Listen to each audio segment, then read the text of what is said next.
There is no one more visible than the sitting American president. The job has you in the news every day with your every public movement on camera.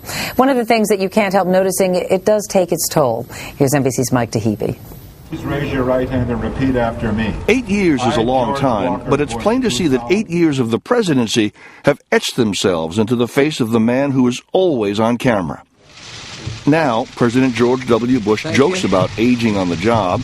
Remind me of the 3 points, will you? Because I'm getting a little older. And he's talked frankly about the burdens of the office. You never escape the presidency. It travels with you everywhere you go. Now, after everywhere the job has taken him, George Bush wears every bit of his 62 years, and maybe more. Of course, everyone ages, reporters too.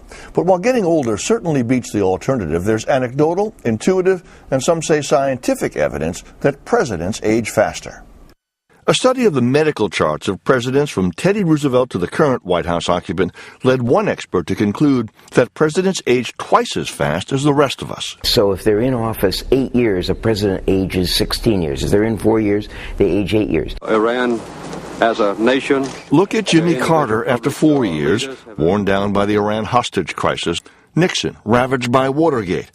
A haggard post-impeachment Bill Clinton at the end of his second term. It's amazing to remember this. People would talk about the young boy who was coming from Arkansas. You sure wouldn't have said that 8 years later. And as a new Lincoln exhibit in Washington's National Portrait Gallery shows, no president was battered more by crisis than one who said of the raging Civil War, "This war is eating my life out."